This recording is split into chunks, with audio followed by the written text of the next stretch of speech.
probably for the better, but for the people who weren't here, I just talked a lot about Hockey Night in Canada.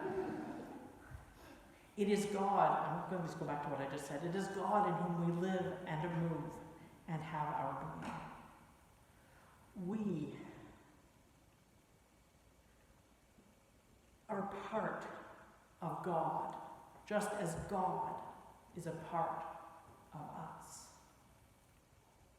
And we are being called ever further into that mystery of God, into that mystery of being and becoming.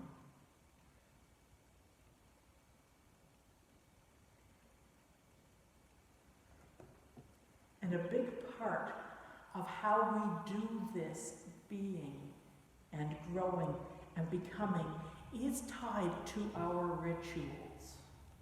It's a big thing. What the church does is we are holders and maintainers of the rituals and the remembrances, of the table and the font.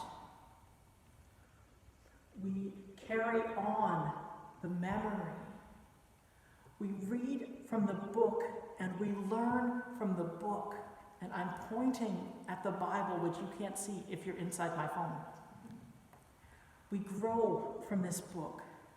It doesn't mean that we grab a few verses and have the answers to some problem in the world today. It means that we wrestle deep, long, and hard with it.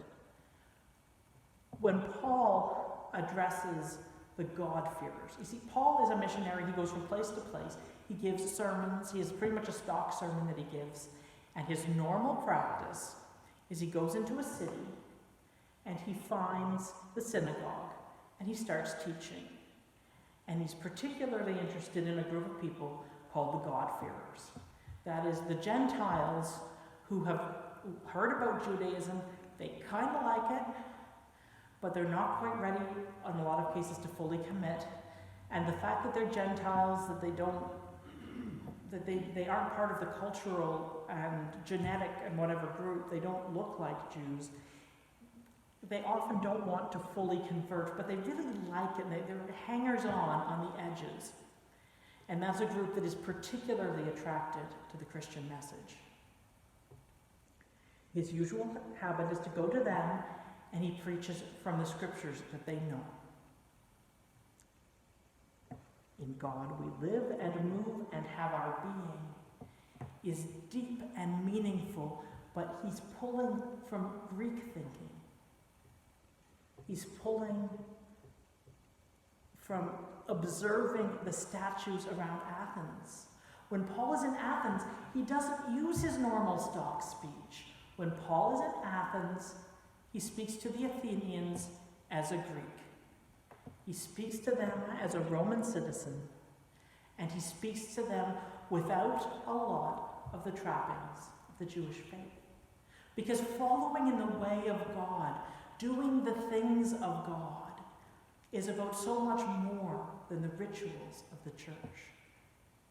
It's about finding out what God is already doing out there with all those people that you love and that you wish would come to church and who aren't here. What is God doing already in their lives? Because I guarantee you God is doing something. Because it is in God that they live and move and have their being.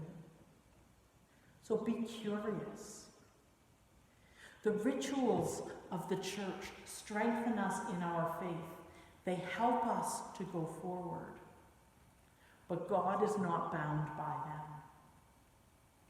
God is bigger than they are. God made humanity from the dirt.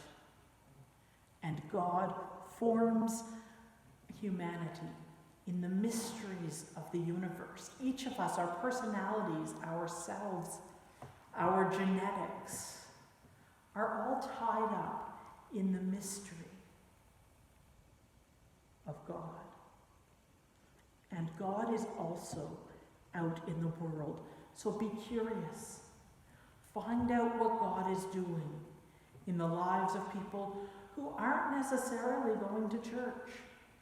Because God is bigger than the church, and if you want to know more about God because you're a Christian and you love God and you're curious about God, get out there and figure out what God is doing.